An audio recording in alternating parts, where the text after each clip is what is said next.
Bonjour, dans cette vidéo, on va continuer à explorer comment réussir ton lancement sur ComeUp, comment réussir en tant que freelance sur ComeUp. Tu t'es inscrit, tu as choisi ton nom de profil, tu as pu identifier ton persona. On avait vu dans une précédente vidéo comment tu pouvais plus facilement créer ton persona en utilisant Eden Persona. Et l'idée, elle est ici de savoir quelle offre déjà tu comptes proposer par rapport à tes compétences, quelle offre tu vas pouvoir proposer. Et le problème qu'on a quand on est freelance, quand on a des compétences à offrir, c'est que souvent on part de soi. Souvent on part de ce qu'on sait faire, on a envie de proposer tous l'éventail de ce qu'on sait faire, on a envie d'exposer ses compétences, mais on oublie que ce qui compte, c'est comment ces compétences sont reçues, quels besoins elles comblent. Et donc tu dois absolument centrer ton offre, ce que tu vas proposer, non pas sur ce que tu sais faire. Je vais être votre graphiste, je vais être votre monteur vidéo, je vais être, tu l'as compris, n'importe quelle compétence que tu peux exposer, mais plutôt répondre à un besoin spécifique de ton persona, de ta cible que tu as identifié dans la vidéo précédente, que je t'invite à revoir si tu ne l'as pas bien suivi. Donc déjà, en utilisant Eden Persona, tu as pu cerner ta cible, et si tu es abonné à Eden Persona, tu peux aussi discuter avec ton persona. C'est une des nouvelles fonctionnalités sur edenpersona.com. Tu peux discuter avec l'intelligence artificielle qui va prendre le profil sociologique, psychologique, économique de ton persona pour pouvoir répondre. Ici, par exemple, à Antonin, je vais pouvoir lui écrire « Bonjour Antonin, puis-je vous poser quelques questions concernant vos besoins en matière de tunnel de vente, notamment comment obtenez-vous aujourd'hui des prospects, comment les transformez-vous en clients ?» Je pose directement ma question parce qu'il n'y a pas besoin de 10 millions de formules de politesse. Après tout, je parle à une IA. Donc, on va demander à Antonin comment il obtient aujourd'hui des prospects, comment il les transforme en clients. Ce profil-là qu'on a pu identifier. Je t'invite encore une fois à revoir la précédente vidéo si tu ne sais pas comment on a obtenu ce persona. Ok, bonjour. Et oui, bien sûr, avec plaisir pour répondre à vos questions. En ce moment, j'obtiens des prospects principalement par le bouche à oreille et par mes réseaux sociaux, Instagram et Facebook. J'ai un certain nombre de followers, mais ce n'est pas suffisant et pas forcément de mon secteur géographique. Ensuite, pour les transformer en clients, je propose généralement un entretien physique ou vidéo pour comprendre leurs besoins et adapter mon programme en conséquence. Puis je leur propose des forfaits variés en termes de prix et de durée. Mais je ne vais pas vous cacher que mon taux de conversion n'est pas des meilleurs. J'ai du mal à transformer ces prospects en clients payants.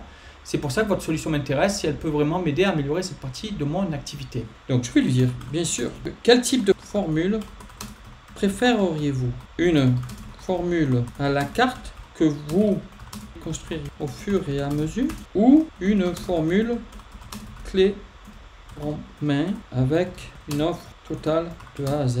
Quel budget pouvez-vous investir dans un tunnel? Ok. Pour être honnête, comme je débute dans tout ce qui concerne le tunnel de vente, une formule clé en main me semble plus appropriée. Au moins pour commencer, je préfère me concentrer sur mon métier de coach sportif, déléguer ce genre de tâches techniques à des experts comme vous. Quant au budget, c'est difficile à dire sans avoir une idée précise du retour sur investissement que cela pourrait me fournir. Ça, c'est un élément clé dans ton annonce. Quel type de retour sur investissement tu peux t'engager à avoir, ou quels exemples de retour sur investissement tu peux montrer que tu as obtenu pour d'autres clients. On peut dire que je peux investir ce qu'il faut tant que je peux voir clairement que ça m'aide à augmenter mon chiffre d'affaires et mon nombre de clients. C'est un point très important.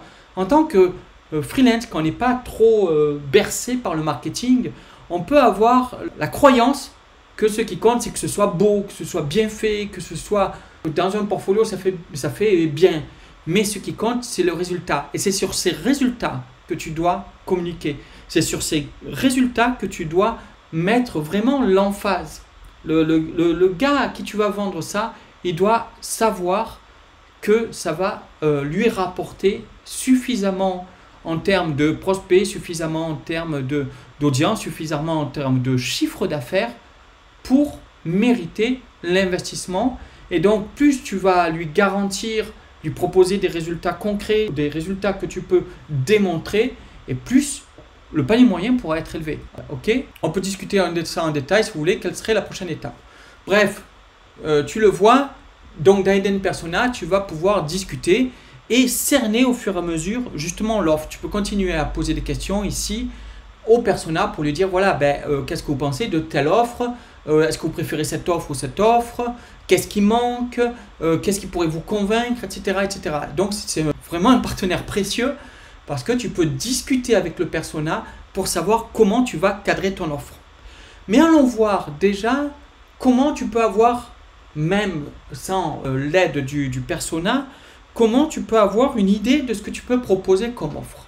En te rendant sur ComeUp, je t'invite à aller voir les services qui sont de la même catégorie que ce que tu veux proposer, que tes compétences que tu as développées, l'expertise que tu possèdes, et de balader dans ce qui est proposé, mais non pas avec le regard du professionnel que tu es, non pas avec, par exemple, le regard du monteur vidéo, mais le regard donc du persona que tu as créé à l'étape précédente. Et ça, c'est méga important que tu aies créé ton persona à l'étape précédente pour pouvoir donc aller consulter ComeUp avec ce regard-là. En te disant, voilà, je suis Antonin Michelet.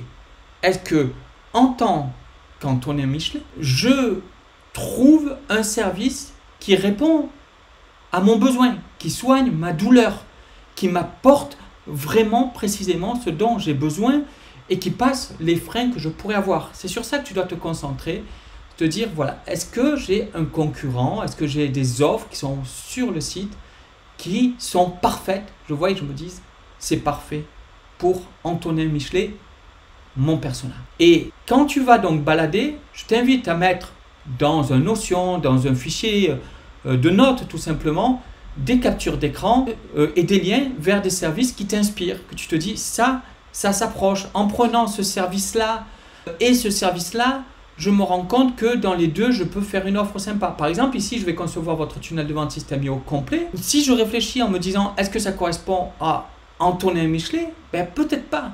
Peut-être que moi, je pourrais avoir une offre qui est spécifiquement pour les coachs. Je vais créer le tunnel de vente complet pour un coach. Okay?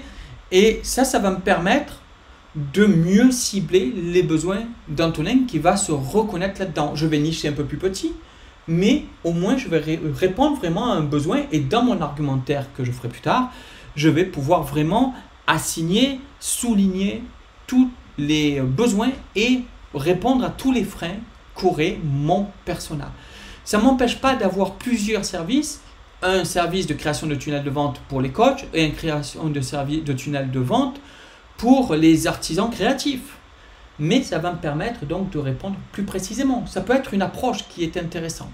Okay? De balader, c'est ce que je t'invite à faire, de balader dans la catégorie et de te mettre dans la peau de ton persona et voir ce qui répond le mieux. Ou si tu trouves que justement il y a des faiblesses, tu prends des notes, tu fais deux personnalités, la personnalité donc la tienne, celle du freelance qui voit ce qu'il peut faire, et donc surtout la personnalité du client qui voit est-ce que ça répond à son besoin. Note tout ce que tu vois dans les services qui te semblent intéressants et tout ce qui manque pour répondre aux besoins de ton persona. Ça, tu peux le faire quel que soit ton besoin. Prenons rapidement, on ne va pas rentrer dans le détail ici, mais plutôt que d'aller frontalement te battre contre des gens qui font des très petits prix pour faire des logos et qui ont déjà des milliers d'avis, ça va être compliqué. Plutôt, positionne-toi sur un besoin particulier. Prenons l'exemple ici de Lumen, excellent vendeur, qui va être bien positionné ici pour des images professionnelles spécifiquement sur Amazon. Donc, si ton persona, c'était quelqu'un qui vendait des produits sur Amazon, eh bien, ça répondrait mieux que de dire je vais faire des montages photos. Ça va être des images professionnelles pour Amazon. Plutôt que de faire un logo général, peut-être que tu peux proposer un logo typographique ou un logo signature, par exemple. Tu peux très bien proposer un logo calligraphique, un logo signature avec une superbe vignette, de superbes exemples. Et quelqu'un qui veut quelque chose d'un peu plus artistique, dans le style signature, va plus facilement être convaincu par toi plutôt que de regarder que le prix de ceux qui font des logos généraux, qui vont utiliser d'un template, etc. et qui vont être positionnés que sur le tarif. Donc, là aussi, dans le graphisme, tu peux trouver, est-ce que en tant que ton persona, tu trouves la réponse à ton besoin ici dans ce qui est proposé. Qu'est-ce qui manque pour complètement convaincre? Quels petits détails pourraient être absents? Quel titre pourrait être plus accrocheur et qui pourrait mieux montrer à ton persona que tu es le service parfait pour lui? Tu balades et tu repères tout ça. Ce qui manque, ce qui pourrait être créé et ceux qui répondent plus ou moins au même persona, voir toi comment tu peux faire pour te différencier et pour apporter une réponse encore plus précise à ton persona. Prenons un dernier exemple ici. Je trouve que c'est excellent ici, plutôt que d'avoir du montage vidéo, de proposer précisément un menu board pour les restaurants. Ce n'est jamais que du montage vidéo, mais spécifiquement pour les restaurants. Et du coup, Youssef Digital se positionne avec un tarif de départ intéressant, se positionne dans les meilleurs résultats dans la catégorie montage vidéo avec un service niché pour les restaurants spécifiques et du coup qui va pouvoir bien exposer avec une vidéo, bien exposer avec des exemples, bien présenter. Alors pourtant, il a une offre premium mais il exploite très mal la mise en forme en fait. Il pourrait avoir vraiment bien mieux, ici on voit qu'il y a de la mise en forme, mais avec des tableaux, etc., plutôt que de ce qu'il fait là. Et pourtant, il a tout de même des ventes régulières sur son service. Donc vraiment, en allant chercher un besoin plus précis et en identifiant ton offre à un persona, aux besoins de ton persona, tu vas pouvoir te démarquer des autres et offrir l'aspirine pour le mal de tête de ton prospect idéal. Plutôt que de lui dire généralement, quel que soit votre besoin, vous pourrez trouver en cherchant un peu, mon offre elle peut répondre parce que elle est inclue dans ce que je fais du montage vidéo, donc je pourrais très bien faire votre montage vidéo pour présenter vos menus au restaurant, si jamais qu'une forme de montage vidéo, bien tu vas pouvoir ici précisément répondre à un besoin. Bref, faire plutôt quelque chose de mieux adressé par rapport à ton persona. Je te laisse faire cette analyse de ce qui existe. Note ce qui existe qui correspond à peu près à ce que tu veux proposer, mais ce qu'il manque pour mieux adresser ton persona, ce que tu peux proposer de mieux, pas forcément de moins cher, même si au départ tu feras des offres très intéressantes pour te faire connaître, mais c'est surtout d'avoir des offres mieux packagées qui peuvent être donc au bout du compte plus chères tant qu'elles répondent précisément à un besoin qui est mal adressé par d'autres offres sur la plateforme. À toi de jouer, travaille sur ça, prends le temps qu'il faut, prends des notes, fais des captures d'écran, capture des liens, capture des images, capture des offres et avec tout ça, mélange tout ça et fais ton offre idéale. Pas encore sa rédaction, mais de quoi elle serait composée.